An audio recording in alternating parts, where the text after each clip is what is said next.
Hannibal Barca, the man who challenged Rome.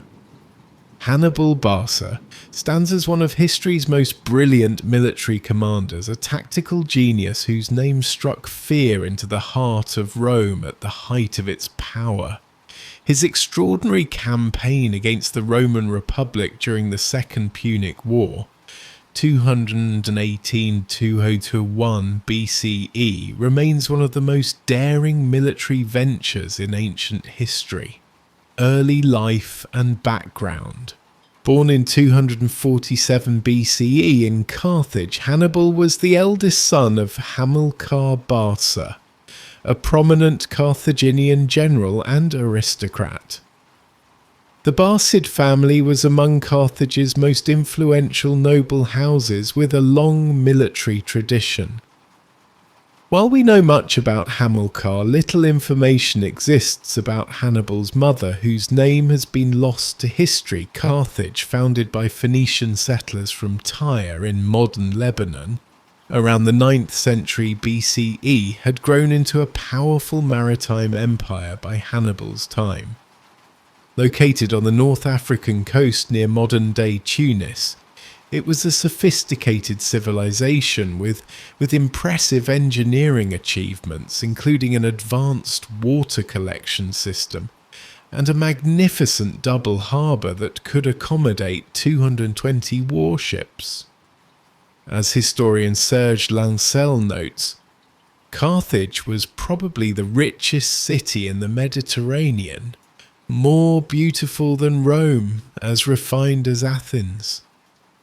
Its wealth came primarily from trade in the fertile lands of North Africa, with the city exporting wheat, olive oil and wine throughout the Mediterranean. The First Punic War and its aftermath. The rivalry between Rome and Carthage had already erupted into open conflict during the First Punic War, 264–241 BC, which ended in Carthage's defeat just 6 years before Hannibal's birth. This war primarily centred on control of Sicily and naval dominance in the western Mediterranean. Hamilcar Barca had never been defeated in battle during this conflict, but the Carthaginian Senate, dominated by wealthy merchants who preferred trade to war, surrendered to Rome. The humiliating Treaty of Lutatius forced Carthage to relinquish Sicily, withdraw from surrounding islands and pay 2,200 talents in war reparations. This surrender deeply embittered Hamilcar, who believed Carthage could have prevailed with proper support. His resentment toward both Rome and the appeasing Carthaginian merchant class would profoundly influence his son. The Oath of Hatred. In 237 BCE, when Hannibal was 9 years old, Hamilcar prepared to depart for Spain to rebuild. Before leaving, he brought his young son to the Temple of Baal for a solemn ceremony that would shape Hannibal's destiny.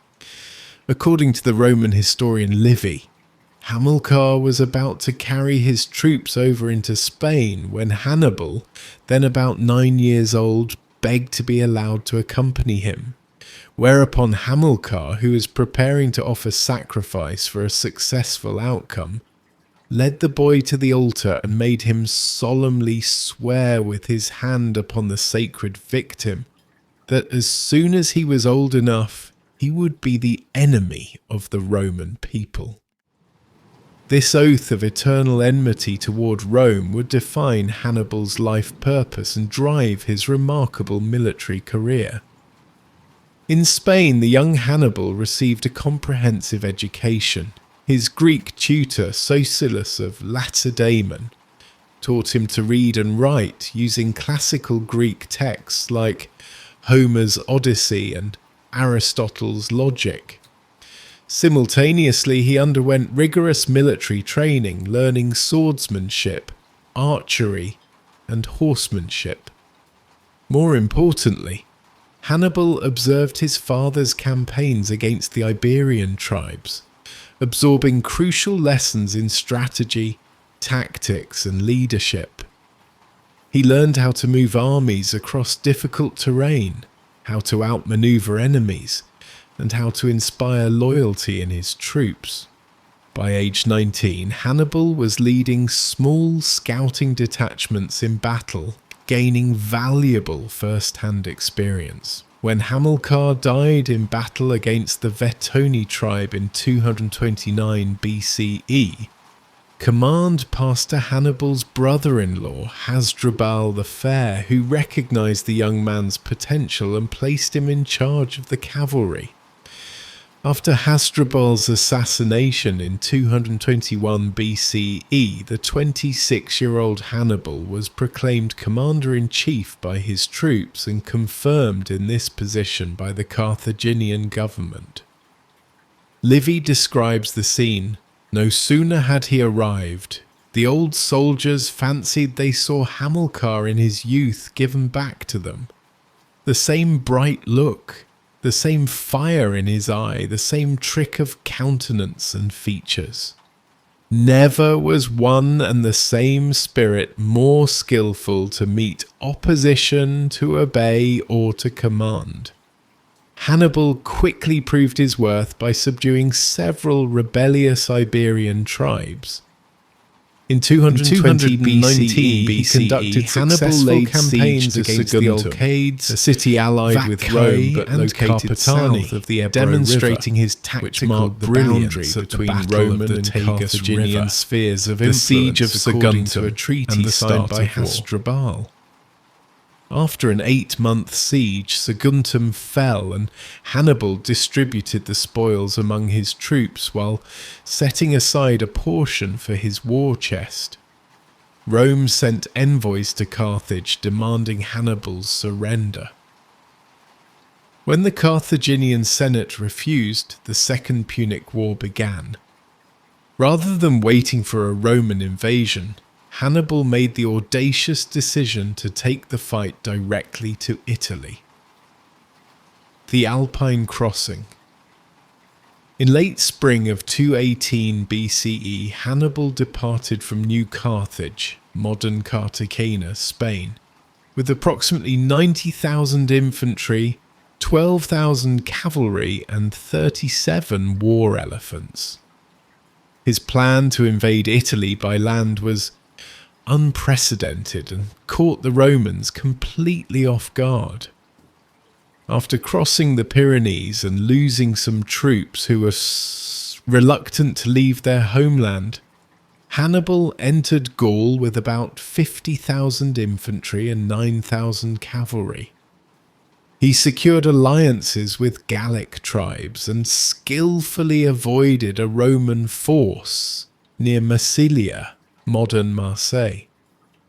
The crossing of the Alps in late autumn of 218 BCE stands as one of history's most remarkable military achievements.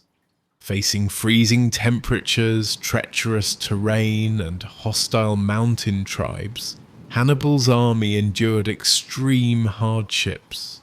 According to Polybius, they spent 4 days and 3 nights through a land that was under water, suffering terribly from fatigue and lack of sleep.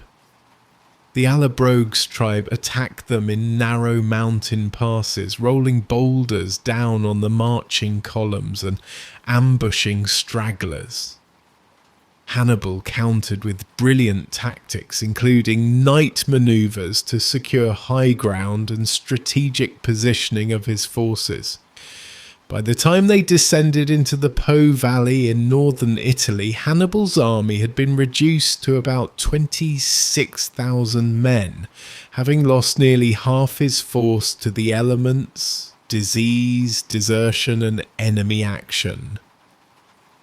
Most of his elephants had perished as well, though contrary to popular belief, they did not all die during the crossing itself. Early victories in Italy. Hannibal's these first losses, encounter with Hannibal's Roman forces achievement in Italy bringing an army occurred near the across the Ticinus Alps River. was The Roman consul unprecedented, Publius and Cornelius immediately won Scipio him the led a support of cavalry Gallic force to tribes in reconnoitre northern Hannibal's Italy, position, who had recently but was been outmaneuvered conquered by by the Rome. superior Carthaginian and Numidian cavalry.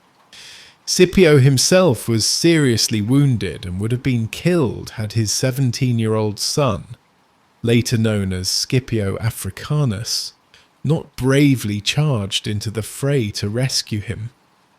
This defeat, though relatively minor, demonstrated Hannibal's cavalry superiority and encouraged more Gallic tribes to join his cause. The consul Tiberius Sempronius Longus, eager for glory, arrived with reinforcements and was determined to engage Hannibal in battle despite Scipio's warnings. Hannibal exploited this impetuosity with a carefully laid trap. On a cold winter morning, Hannibal sent his Numidian cavalry to harass the Roman camp, provoking Sempronius to pursue them. The Romans had to cross the freezing Trebia River, leaving them cold, wet, and hungry as they formed up for battle. Meanwhile, Hannibal's troops had eaten well and rested. Furthermore, Hannibal had placed his brother Mago and 2,000 elite troops in a concealed position along a riverbed. As the battle commenced, these hidden forces emerged behind the Roman lines, while Hannibal's cavalry outflanked them on both wings. Caught in this trap, the Roman army was decimated, with only 10,000 of their 40,000 men escaping. After wintering in the Po Valley, Hannibal crossed the Apennines and entered Etruria. The new Roman consul, Gaius Flaminius, pursued him without waiting for reinforcements, falling into another brilliantly conceived ambush. Hannibal positioned his forces along the northern shore of Lake Trasimene, concealing them in the morning mist and among the hills. As the Roman column marched along the narrow path between the hills and the lake, Hannibal's troops attacked from all sides. Unable to form proper battle lines in the confined space, the Romans were slaughtered. Flaminius himself was killed and 15,000 of his men died in what historian Polybius called the largest ambush in military history. After these devastating defeats, Rome appointed Quintus Fabius Maximus as dictator. Recognizing that Hannibal's army was superior in open battle, Fabius adopted a strategy of attrition into even another following Hannibal's forces at a safe distance. Fabius was heavily criticized in Rome for his cautious approach, earning the nickname "this approach," later known as Delayer. Nevertheless, his strategy prevented further catastrophic defeats and gave Rome time to rebuild its forces. In one famous episode, Hannibal found himself trapped in the Falernian plain with Roman forces blocking all exits. He escaped by having his men tie bundles of brushwood to the horns of cattle, set them alight at night, and drive them up the hillsides. The Romans, thinking this was the main Carthaginian army trying to escape, abandoned their positions to pursue the cattle, allowing Hannibal's actual army to slip away undetected. The Battle of Cannae. In 216 BCE, Rome abandoned the Fabian strategy and raised an enormous army of 80,000 infantry and 6,000 cavalry under the command of consuls Lucius, Aemilius Paulus and Gaius Terentius Varro. They were determined to crush Hannibal once and for all. Hannibal, with only 40,000 infantry and 10,000 cavalry, positioned his forces near the small town of Cannae. On August 2nd, 216 BCE, the two armies met in what would become one of the most studied battles in military history. Hannibal placed his weaker Gallic and Spanish infantry in the centre in a convex formation with his elite African infantry on the flanks. As the numerically superior Romans advanced, the Carthaginian centre gradually gave ground, drawing the Roman infantry deeper into a trap. Meanwhile, Hannibal's superior cavalry defeated the Roman horsemen on both wings and then wheeled around to attack the Roman infantry from behind. The result was a perfect double envelopment. Surrounded on all sides, the Roman army was compressed into such a tight mass that many soldiers could not even raise their arms to defend themselves. By day's end, 50 ye and 70 Romans lay dead, including Consul Aemilius Paulus, 80 senators, and numerous other high-ranking officials. It was one of the bloodiest single days of battle in all of human history. After this catastrophic defeat, Hannibal, Hannibal's cavalry commander, urged an immediate march on Rome, reportedly saying, "Despite his stunning victory at Cannae, Hannibal faced significant challenges. Many of Rome's Italian allies remained loyal, contrary to his expectations. Has been debated without siege equipment. He struggled to take fortified cities. The war in Italy stalemates. Perhaps most critically, Carthage failed to send substantial reinforcements, leaving him to fight with dwindling resources. Rome, meanwhile, adopted a modified version of Fabius's strategy, avoiding direct confrontation with Hannibal while attacking his allies and supply lines. They also opened new fronts in Spain, Sicily, and later Africa, forcing Carthage to divide its limited resources. For the next several years, Hannibal maintained control over much of southern Italy, but could not deliver a knockout blow to Rome. He won several more victories, including at Herdonia 212 BCE and Numistro 210 BCE, but these successes did not fundamentally change the strategic situation. In 207 BCE, Hannibal's brother Hasdrubal finally managed to cross the Alps with reinforcements, but was defeated and killed at the Battle of the Metaurus River before he could link up with Hannibal. According to Livy, the Romans informed Hannibal of this devastating loss by throwing Hasdrubal's severed head into his camp. By 203 BCE, with his position in Italy increasingly untenable, and Scipio Africanus threatening Carthage itself after successful campaigns in Spain and North Africa, Hannibal was recalled to defend his homeland. After 15 years in Italy, Hannibal reluctantly departed, leaving behind a trail of destruction, but ultimately failing in his mission to defeat Rome. Livy writes that he left with tears in his eyes, lamenting that his political enemies in Carthage had undermined his efforts from the beginning. In 202 BCE, Hannibal and Scipio met at the Battle of Zama. Despite Hannibal's tactical genius, several factors worked against him. His army consisted largely of inexperienced recruits. He lacked his usual cavalry advantage, as the Numidians had switched sides to join Scipio, and he faced a Roman general who had studied and learned from his own tactics. Scipio neutralized Hannibal's war elephants by creating lanes in his formation for them to pass through harmlessly. Then, the result was a decisive Roman victory. Carthage, the Roman and Numidian cavalry, accepting harsh terms that stripped it of its counterparts to navy and war elephants, while imposing a massive indemnity, employing the very double envelopment strategy that Hannibal had used over 50 years. Later, life and death. Despite his defeat, Hannibal returned to Carthage as a respected figure and was elected suffete, chief magistrate, in 196 BCE. He implemented financial and political reforms to help Carthage recover. including measures to eliminate corruption and reduce the power of the oligarchs. However, his reforms made powerful enemies, and in 195 BCE, under pressure from Rome, Hannibal was forced to flee Carthage.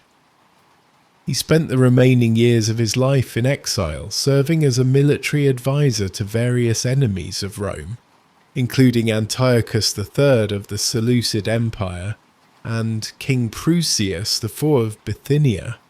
According to Plutarch, during this period Hannibal and Scipio Africanus met again, and when Scipio asked who Hannibal thought as the greatest general, he replied, "Alexander of Macedonia, followed by Pyrrhus of Epirus, and then himself." When Scipio asked where he would rank himself if he had not been defeated by Scipio, Hannibal reportedly answered, "In that case, I should have put myself before Alexander." In 183 BCE, with Roman agents closing in, Hannibal took poison rather than be captured. His last words, according to Livy, were, "Let us relieve the Romans from the anxiety they have so long experienced, since they think it tries their patience too much to wait for an old man's death." Legacy and historical Hannibal Barca's legacy extends far beyond his military campaigns. His strategic genius, tactical innovations, and leadership qualities have influenced military thinking for over 2 millennia. Hannibal revolutionized warfare in several ways. His use of the double envelopment at Cannae became a textbook maneuver studied by military commanders throughout history. German Field Marshal Alfred von Schlieffen based his famous Schlieffen Plan for World War I partly on Hannibal's tactics at Cannae. His masterful use of terrain, exemplified at Lake Trasimene, demonstrated how geography could be turned into a weapon.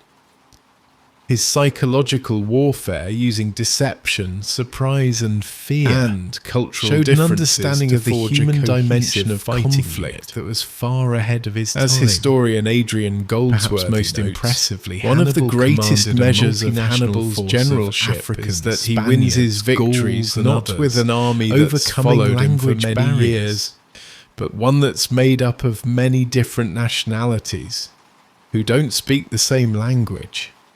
Impact on Rome. Ironically, Hannibal's greatest legacy may have been his contribution to Rome's evolution into a dominant empire. The trauma of the Second Punic War forced Rome to adapt and improve its military, political, and diplomatic systems. The Romans learned from Hannibal's tactics, adopting more flexible military formations and placing greater emphasis on cavalry. They recognized the need for longer military commands, abandoning the practice of rotating generals annually when facing serious threats. And they developed a more aggressive imperial strategy, understanding that the best defense was often a good offense. As historian Victor Davis Hanson observes, it was only in the struggle to defeat Hannibal that Rome developed those strengths that allowed her to grow into world dominion, and Hannibal was the cause of all that.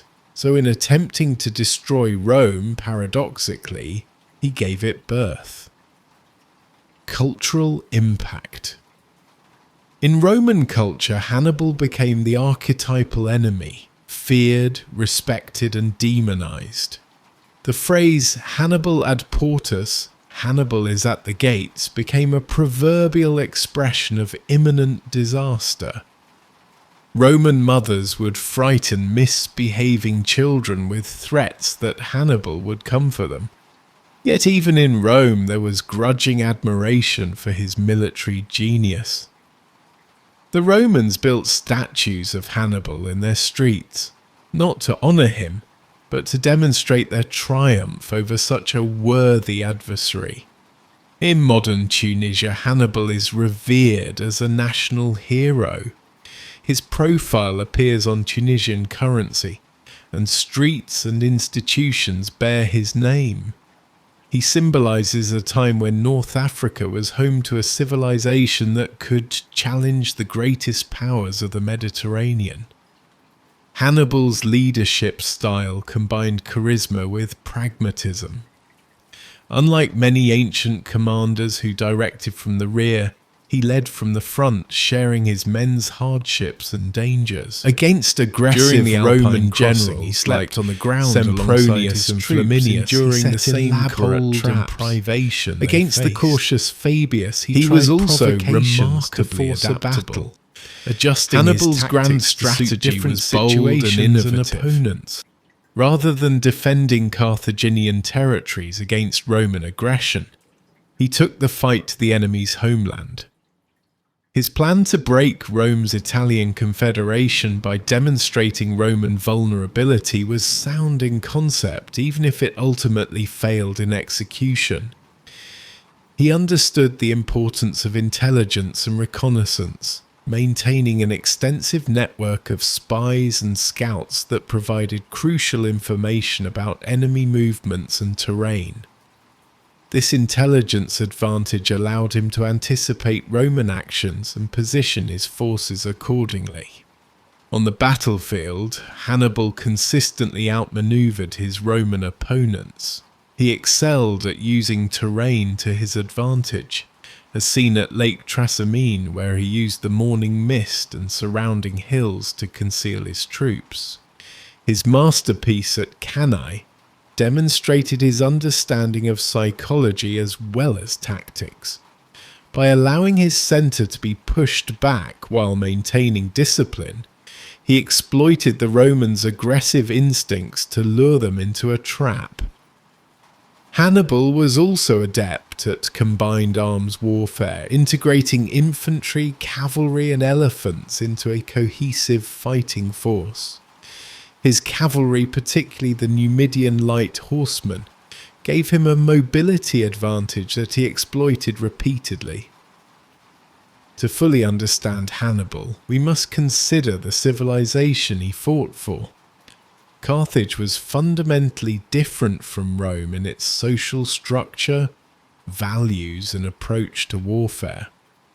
Carthaginian society and government Carthage was governed by an oligarchy of wealthy merchant families with 2 elected suffetes, similar to Roman consuls, serving as chief magistrates. A council of elders and a larger assembly of citizens provided checks and balances. Unlike Rome's citizen-soldier model, Carthage relied heavily on mercenaries for its military needs. This reflected its commercial orientation. It was more economical to hire professional soldiers than to maintain a standing army of citizens. Carthaginian religion centered on gods like Baal Hammon and Tanit. The Barcid faction that sometimes included child sacrifice, according to Roman sources, a hawkish, though archaeological militaristic suggestion this may have been exaggerated, led by Hanno the Barcid family had this internal division complicated Carthage's version of Hercules. Hamilcar Barca had established a semi-autonomous domain in Spain which his son-in-law Hasdrubal and later Hannibal expanded. This Spanish base provided the resources, silver, manpower and training grounds that made Hannibal's Italian campaign possible. However, the Barcids' independence also meant that when Hannibal needed reinforcements during the Italian campaign, the Carthaginian government could and did prioritize other theatres of war, leaving him to fight largely on his own resources. So, why did Hannibal fail? Despite his tactical brilliance and numerous victories, Hannibal ultimately failed to achieve his strategic objective of breaking Rome's power. Several factors contributed to this outcome. Limited resources. Carthage never fully committed to Hannibal's Italian campaign. After Cannae, when he requested reinforcements to exploit his victory, the Carthaginian Senate sent most available forces to Spain and Sardinia instead. This lack of support meant Hannibal could never replace his losses or expand his operations beyond southern Italy. Roman resilience. The Romans displayed extraordinary determination in the face of catastrophic defeats. After Cannae, they raised new armies, refused to negotiate for peace, and even rejected ransoming their captured soldiers. This unyielding resolve was something Hannibal had not anticipated. As Polybius noted, how much more serious was the defeat of Cannae than those that preceded it can be seen by the behaviour of Rome's allies. Before that fateful day, their loyalty remained unshaken. Now it began to waver for the simple reason that they despaired of Roman power. Yet this wavering proved insufficient. Most of Rome's Italian allies remained loyal, denying Hannibal the coalition he needed to truly challenge Roman hegemony. Strategic limitations. Hannibal's army was designed for mobile warfare, not sieges. Without proper siege equipment, he struggled to take fortified cities, limiting his ability to consolidate control over territories he had overrun. A direct assault extremely risky. His decision not to march on the multi-front war Cannae has been debated. While Hannibal was tied down in Italy, Rome opened new fronts. While some criticised this as a missed opportunity, Africa. Others point out that Rome's formidable walls and the remaining Roman forces prevented Hannibal from receiving the reinforcements he needed. The Roman victory at the Metaurus River in 207 BCE, where Hasdrubal was defeated and killed before he could join his brother, marked the turning point of the war. From that moment, Hannibal's position in Italy became increasingly untenable. The human dimension beyond the battles and strategies, it's important to consider Hannibal as a person, his motivations, character, and the psychological impact of his lifelong struggle against Rome. Personal motivations. Hannibal's childhood oath to never be a friend of Rome shaped his entire life. This was more than political enmity. It was a sacred vow made before the gods, binding him to a path from which he could not deviate. His desire to avenge his father's humiliation and to restore Carthage's honour drove him to extraordinary achievements, but also prevented him from considering alternatives that might have better served his country's interests. Character and temperament. Contemporary accounts describe Hannibal as disciplined, austere, and focused. Unlike many ancient commanders, he was not known for indulging in luxury or excess. He shared his men's hardships and led by example. He displayed remarkable equanimity in both victory and defeat. After Cannae, he did not become overconfident. After Zama, he pragmatically accepted the need for peace and turned his attention to rebuilding Carthage. Psychological impact. The psychological burden of Hannibal's lifelong struggle must have been immense. For 16 years in Italy, he maintained an army in hostile territory, constantly outnumbered and with dwindling resources. The pressure to succeed, to justify the sacrifices made, would have weighed heavily on him.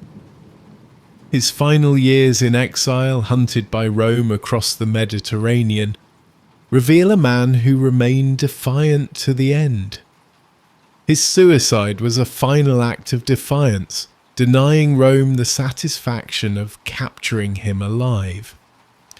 While literary sources provide most of our information about Hannibal, Archaeological discoveries have added in the Col de la Traversette and occasionally confirmed Hannibal's likely crossing points of his campaign. Analysis of soil samples revealed recent archaeological work has shed light on Hannibal's route across the BCE, containing 2016 a team led by Bill Mahaney discovered evidence of horses and mules.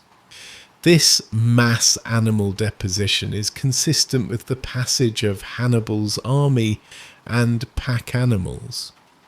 At Lake Trasimene, archaeological investigations have uncovered what appear to be mass cremation pits, supporting ancient accounts that Hannibal ordered the burning of Roman corpses to prevent disease outbreaks. At Cannae, excavations have revealed Roman equipment and weapons scattered across the battlefield, confirming the massive scale of the engagement and the completeness of the Roman defeat. Excavations at Carthage itself have revealed sophisticated urban planning, advanced water management systems, and evidence of international trade networks. These findings confirm ancient descriptions of Carthage as a wealthy, technologically advanced civilization. The discovery of child burials in the Tophet, sacred precinct of Carthage, has sparked debate about Carthaginian religious practices, though recent analysis suggests many of these were stillborn infants rather than sacrificial victims. Our understanding of Hannibal comes primarily from Roman and Greek historians, none of whom were eyewitnesses to his campaigns. This creates challenges in separating fact from propaganda. Primary sources. The most important ancient sources on Hannibal are Polybius, c. 200-318 BCE, a Greek historian who interviewed veterans of the Second Punic War and had access to now lost Carthaginian sources.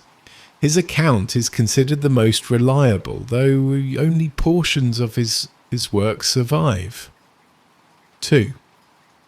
Livy, 59 BCE 17 CE. A Roman historian whose detailed account of the war draws heavily on Polybius but adds dramatic elements and a more pro-Roman perspective. 3. Appian, c. 95 to 165 CE. A Greek historian whose account includes details not found in other sources, particularly about Hannibal's later life. 4. Cornelius Nepos, c. 310-24 BCE. A Roman biographer who wrote a short life of Hannibal that includes information about his exile and death. As historian Patrick Hunt notes, most of what we have comes from a Roman perspective. Present Hannibal primarily through Roman eyes. Is he often portraying him as cruel, horrible man? The real Hannibal is somewhere lost in these images. Yet they also acknowledge his military lack of surviving Carthaginian leadership qualities. We must read between the lines to glimpse Hannibal's own perspective and motivations. Hannibal's achievements can be better understood by comparing him to other great military leaders of antiquity.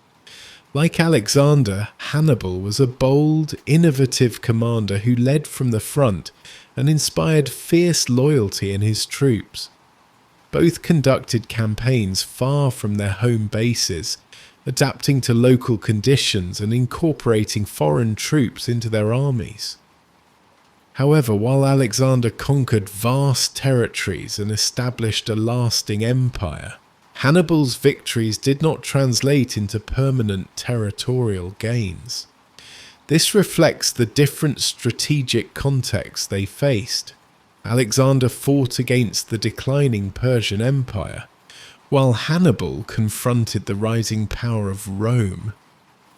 Both Hannibal and Caesar were masters of rapid movement, surprise, and adaptability. Both understood the psychological dimension of warfare and used it to their advantage.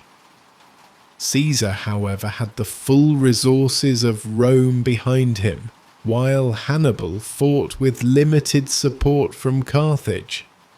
Caesar also excelled at political manipulation, whereas Hannibal's political skills were primarily demonstrated after his military career.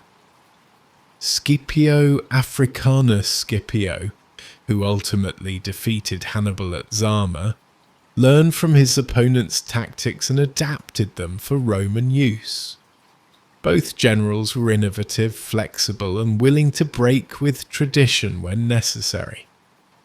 Their mutual respect, exemplified in their reported conversation about history's greatest generals, suggests a recognition that they were kindred spirits in their approach to warfare, despite fighting on opposite sides.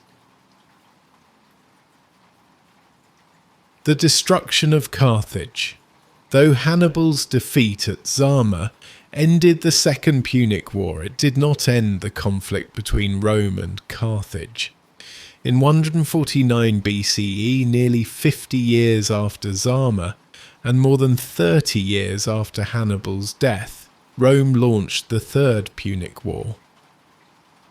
After a 3-year siege, Carthage fell in 146 This BCE. utter destruction of Carthage can be The seen Romans as the systematically destroyed the that city, began with killing Hannibal's or enslaving invasion of its Italy. population and Rome's reportedly fear of sowing the ground Carthaginian with resurgence salt to ensure embodied in nothing would Cato, grow there again. the elder's famous Though this phrase, last detail is likely a Carthago later delenda embellishment. est, Carthage must be destroyed, stemmed directly from the trauma inflicted by Hannibal. As historian Adrian Goldsworthy observes, what still terrified them was the spectre of Hannibal. And in the end, that was why they destroyed Carthage. Carthage had scared them too much, and Carthage had scared them mainly in the person of Hannibal. Hannibal's place in history. Hannibal Barca stands as one of history's most brilliant military commanders, a tactical genius whose achievements continue to inspire awe more than 2 millennia after his death. His crossing of the Alps, his stunning victories at Trebia, Lake Trasimene and Cannae, and his ability to maintain an army in hostile territory for 16 years all testify to his extraordinary capabilities. Yet his ultimate failure to defeat Rome also reveals the limitations of even the most brilliant individual when faced with the collective resilience and resources of a determined adversary. Rome's ability to absorb catastrophic defeats, raise new armies, and continue fighting ultimately proved decisive. Perhaps the most fitting epitaph for Hannibal comes from the Roman historian Livy, who despite his Roman bias could not help but admire his enemy's qualities. Never was one and the same spirit more skillful to meet opposition, to obey, or to command. He had great physical endurance. No amount of labour could exhaust his body or defeat his spirit. He could endure heat and cold equally well. He was the first to enter battle and the last to leave the field. In the final analysis, Hannibal's greatest legacy may be that he forced Rome to become the empire it was destined to be. By challenging Rome at the height of its republican power, he compelled it to develop the military, political, and psychological resilience that would later enable it to dominate the Mediterranean world for centuries. As historian Tom Holland notes, Hannibal's war with Rome marks a watershed in the evolution of the Roman Empire. The paradox of Hannibal's life before is the that war in with to Hannibal, destroy Rome wasn't he a power inadvertently beyond strengthened Italy. Afterwards, His it had tactical Spain, brilliance on the it had a battlefield was subservient ultimately North outmatched Africa. by Rome's This was the strategic beginning of resilience Rome's and its domination ability of the to whole learn of the from Mediterranean. defeat. Yet in this very failure, Hannibal achieved a kind of immortality. His name and deeds remembered long after the empire he served had been reduced to ruins.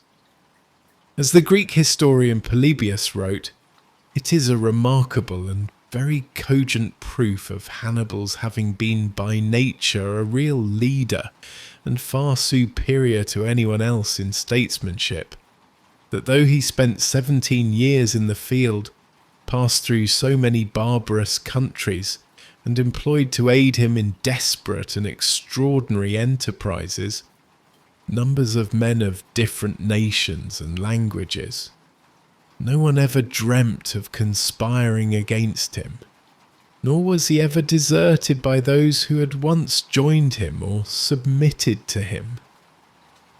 Hannibal's military innovations in detail combined arms warfare. One of Hannibal's most significant military innovations was his sophisticated integration of different types of troops, infantry, cavalry, and elephants, into a cohesive fighting force. Unlike the Romans, who relied primarily on their heavy infantry legions, Hannibal understood the value of specialized units working in concert. His army typically deployed in 3 lines.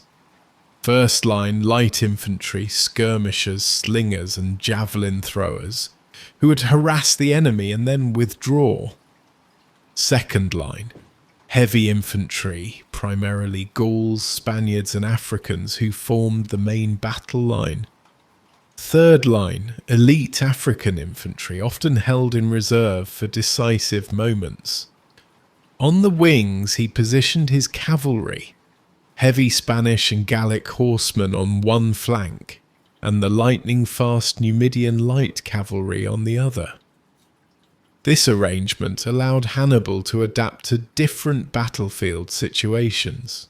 At Cannae, for example, he reversed his usual formation, placing his weakest troops in the centre and his strongest on the flanks, creating the famous crescent formation that enveloped the Roman army. Psychological warfare. At Lake Trasimene, was a master of the morning mist and the using deception to create a sense of disorientation and terror to undermine enemy morale. At the Trebia, his night manoeuvres, false retreats, and ambushes weakened the Roman commanders before engaging balance.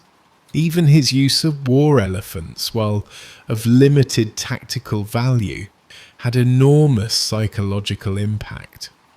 The sight and sound of these massive beasts charging toward infantry who had never encountered them before could induce panic and break formations before physical contact was even made. Adaptability and intelligence. Perhaps Hannibal's greatest strength was his adaptability. Unlike many ancient commanders who adhered rigidly to established tactics, he constantly innovated based on the specific circumstances he faced. This adaptability was supported by an exceptional intelligence network. Hannibal employed scouts, spies, and informants throughout Italy, giving him detailed knowledge of terrain, Roman movements, and the political situation in various Italian communities. He also studied his opponents carefully, learning their personal tendencies and exploiting them. He knew that Sempronius was eager for glory and used this to lure him into battle at the Trebia. He recognized Flaminius's impulsiveness and used it to draw him into the trap at Lake Trasimene. The Carthaginian military system mercenary forces. Unlike Rome's citizen-soldier model, Carthage relied primarily on mercenaries for its military needs. This reflected its commercial orientation. It was more economical to hire professional soldiers than to maintain a standing army of citizens. Hannibal's army included Libyans, heavy infantry equipped in the Greek hoplite style with large shields, breastplates, helmets, greaves, and long spears. Iberians, medium infantry using a short double-edged sword, the forerunner of the Roman gladius, and a small shield. Gauls, fierce warriors who often fought bare-chested, wielding long, slashing swords. Numidians, light cavalry from North Africa, renowned for their horsemanship and ability to harass enemy formations. Balearic Islanders, slingers who could hurl stones with deadly accuracy. This diverse force presented challenges in terms of language, training standards, and loyalty.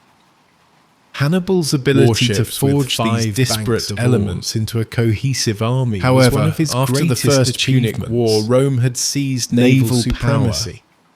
Traditionally, Carthage had been forcing Hannibal to take dominating the the western Italy. Mediterranean Lack of with naval support fleet of critical during the quorum Italian campaign.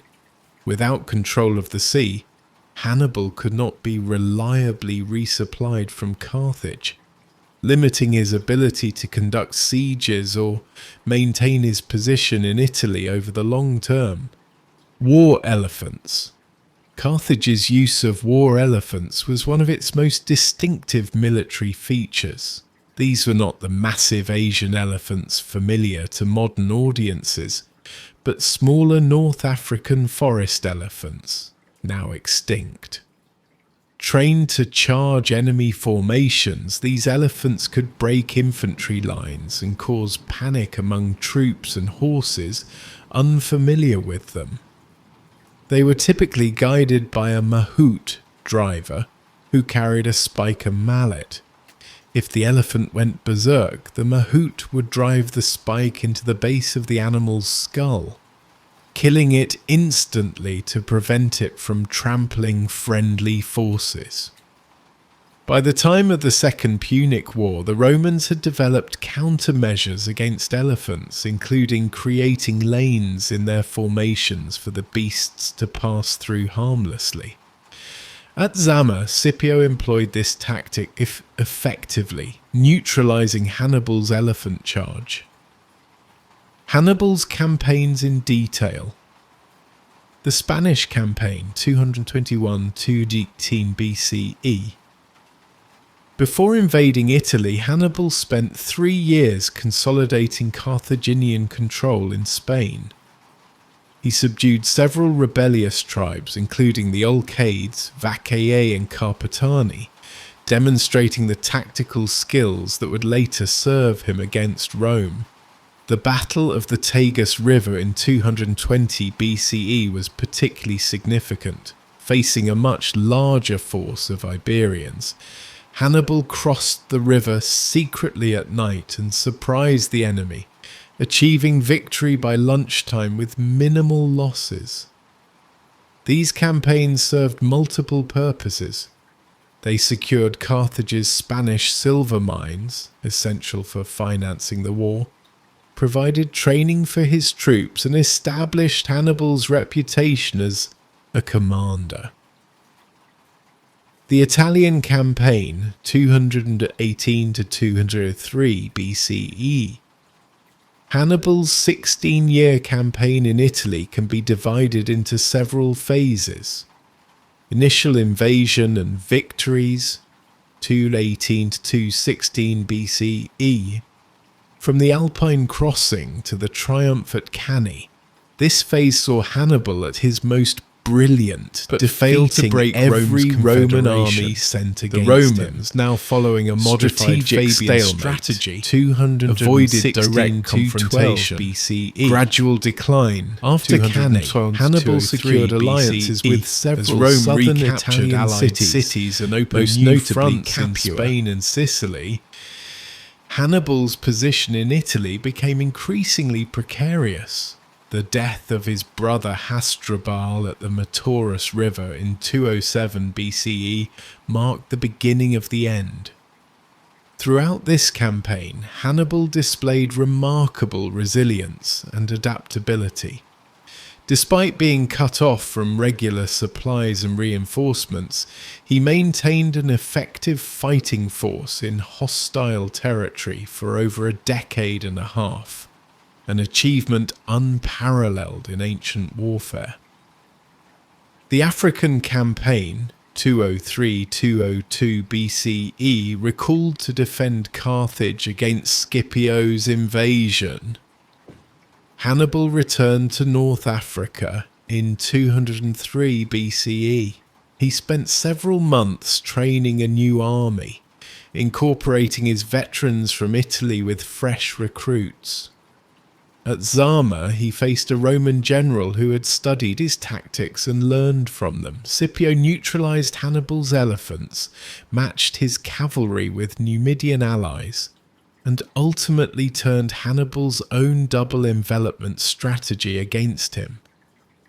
Despite this defeat, Hannibal's performance at Zama demonstrated his continued tactical acumen. With an inferior army, he still managed to inflict significant casualties on the Romans before being overwhelmed. The political dimension: Carthaginian politics. Carthage's political system was dominated by wealthy merchant families who often prioritized commercial interests over military considerations. This created tensions with the more militaristic Barcid faction, led by Hamilcar and later Hannibal. After the First Punic War, Hamilcar had established a semi-autonomous domain in Spain, which provided the resources for Hannibal's campaign. However, this independence also meant that when Hannibal needed reinforcements, the Carthaginian government could, and did, prioritize other theatres of war.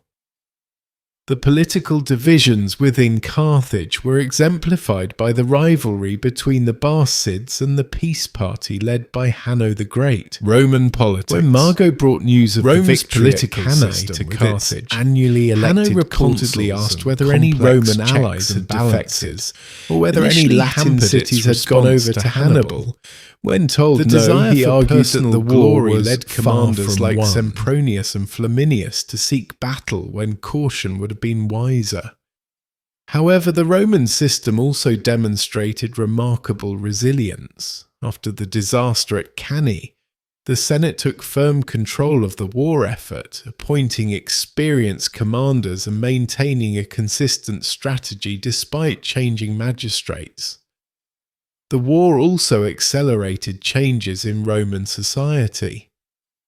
The heavy casualties suffered by the aristocracy created opportunities for social mobility, while the emergency measures taken during the war expanded the power of the central government at the expense of traditional constraints.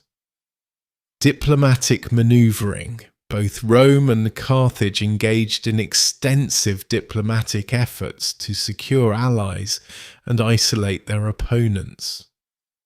Hannibal's diplomatic strategy focused on breaking Rome's Italian confederation by demonstrating that Rome could not protect its allies. After victories, he often released captured Italian allies without ransom, declaring that he had come to liberate them from Roman domination. Rome, meanwhile, worked to isolate Carthage diplomatically. They maintained their Italian alliances through a combination of concessions, threats, and demonstrations of resolve. They also secured alliances with Numidian kingdoms in North Africa, which would prove crucial in the later stages of the war. On the international stage, Hannibal attempted to create a broader anti-Roman coalition. In 215 BCE, he negotiated an alliance with Philip V of Macedon, opening a new front in the eastern Mediterranean. However, Rome successfully countered this by forming its own alliance with the Aetolian League, effectively neutralizing the Macedonian threat. Hannibal's post-war career: political reforms in Carthage. After returning to Carthage, Hannibal was elected suffete, chief magistrate, in 196 BCE. He implemented significant political and financial reforms aimed at rebuilding Carthage and paying the war indemnity imposed by Rome. His reforms included financial restructuring. He conducted an audit of state finances, uncovered widespread reducing the corruption power of the and oligarchs, implemented measures to recover limits. embezzled funds. He established that no member of political the 104 democratization could serve for 2 consecutive He changed the years, selection process for the preventing Council the of the entrenchment of 104, power. a powerful These judicial reforms body made him from powerful co-option enemies to among the direct Carthaginian election, elite, who eventually collaborated with Rome to force him into exile. Exile and service to foreign powers. Fleeing Carthage in 195 BCE, Hannibal first went to Tyre, the ancestral homeland of the Phoenicians, before joining the court of Antiochus III of the Seleucid Empire. As a military advisor to Antiochus, Hannibal advocated for an aggressive strategy against Rome, including a proposed invasion of Italy. However, court intrigue and Antiochus's reluctance to give too much authority to a foreigner meant that his advice was often ignored. After the Seleucid defeat in the Roman-Syrian War, Hannibal fled to Crete and then to the court of King Prusias V of Bithynia. There he helped Prusias in his war against Rome's ally, King Eumenes II of Pergamon. In one famous episode, Hannibal devised a novel form of biological warfare by having clay pots filled with venomous snakes thrown onto enemy ships during a naval battle, causing panic and confusion among Eumenes' sailors. Final days and death. By 183 BCE, Roman pressure on Prusias to surrender Hannibal had become too great to resist.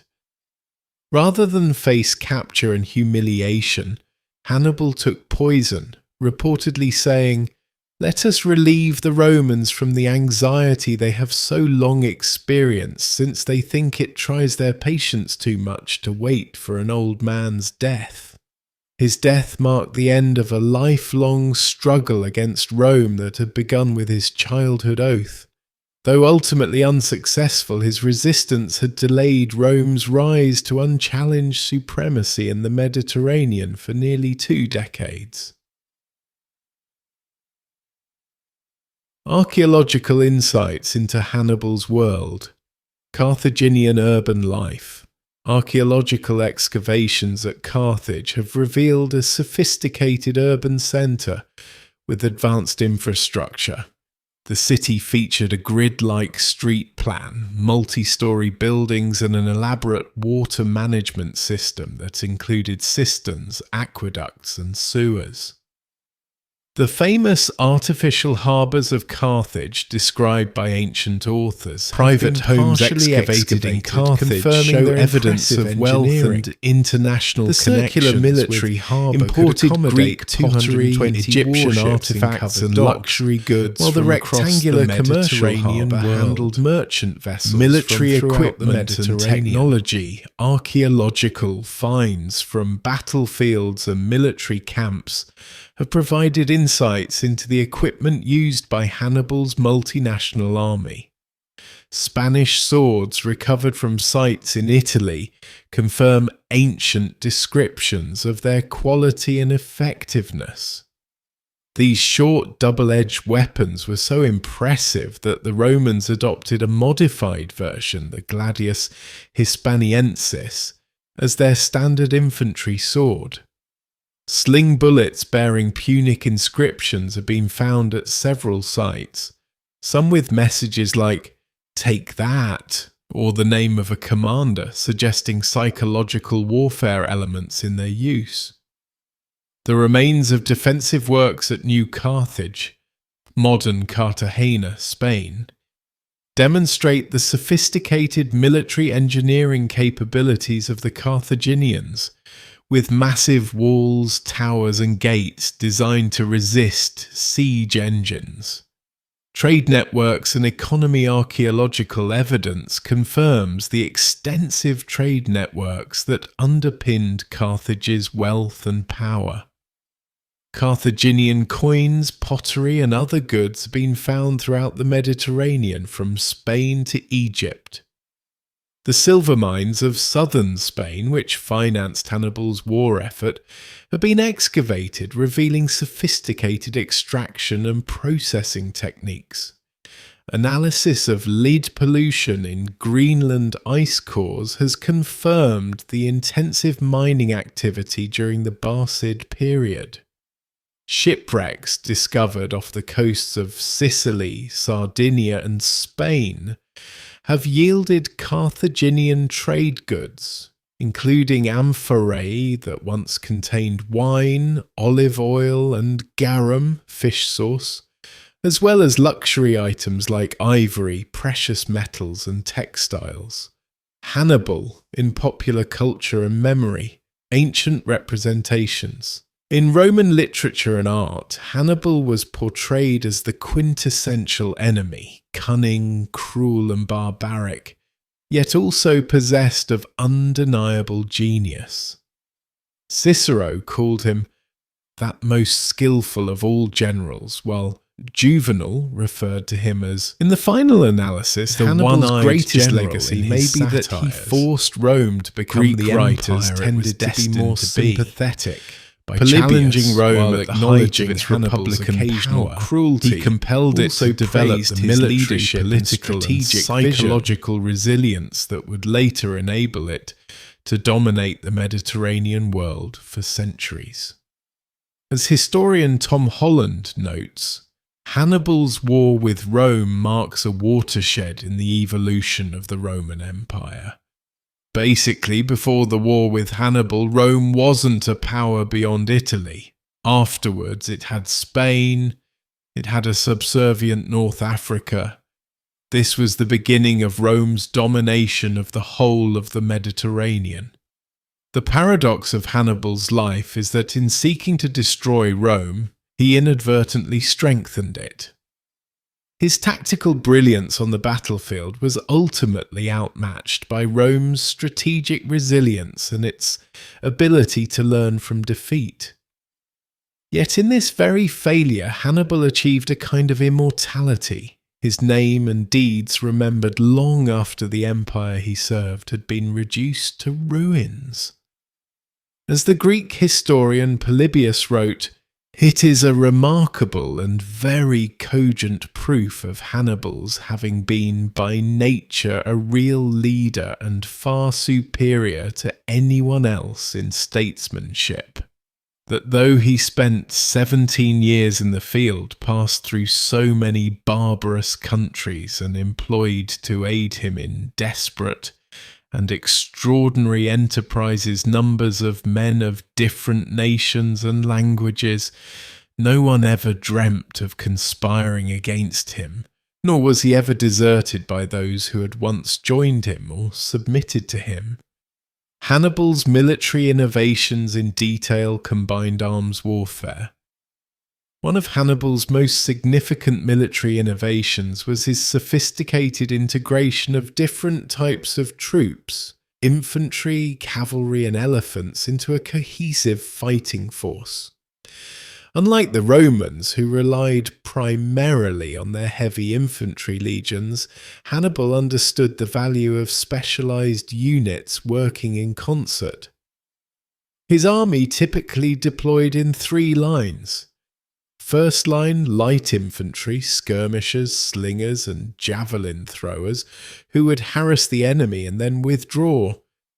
Second line, heavy infantry, primarily Gauls, Spaniards and Africans, who formed the main battle line. This arrangement allowed Hannibal to adapt to different African infantry situations. Held in reserve for decisive moments. For example, he reversed on the wings he positioned his cavalry, placing his weakest troops in the centre on one flank and his strongest on the flanks, creating the famous crescent formation that enveloped the Roman army. Psychological warfare. Hannibal was a master of psychological warfare, using deception, surprise, and terror to undermine enemy morale. His night maneuvers, false retreats, and ambushes kept Roman commanders constantly off balance. At Lake Trasimene, he exploited the morning mist and the terrain to create a sense of disorientation among the Romans. At the Trebia, he used the cold weather and the river crossing to physically weaken the Roman troops before engaging them. Even his use of war elephants, while of limited tactical value, had enormous psychological impact.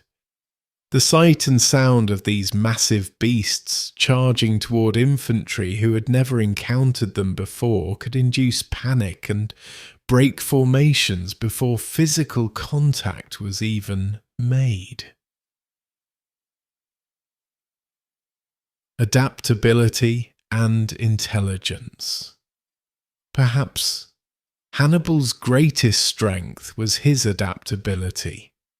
Unlike many ancient commanders who adhered rigidly to established tactics, he constantly innovated based on the specific circumstances he faced. This adaptability was supported by an exceptional intelligence network. Hannibal employed scouts, spies, and informants throughout Italy, giving him detailed knowledge of terrain, Roman movements, and the political situation in various Italian communities. He also studied his opponents carefully, learning their personal tendencies and exploiting them. He knew that Sempronius was eager for glory and used this to lure him into battle at the Trebia. He recognized Flaminius's impulsiveness and used it to draw him into the trap at Lake Trasimene.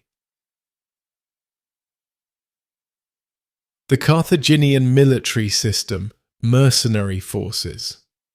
Unlike Rome's citizen-soldier model, Carthage relied primarily on mercenaries for its military needs. This reflected its commercial orientation. It was more economical to hire professional soldiers than to maintain a standing army of citizens. Hannibal's army included Libyans, heavy infantry equipped in the Greek hoplite style with large shields, breastplates, helmets, greaves, and long spears. Iberians, medium infantry using a short double-edged sword, the forerunner of the Roman gladius, and a small shield. Gauls, fierce warriors who often fought bare-chested, wielding long slashing swords.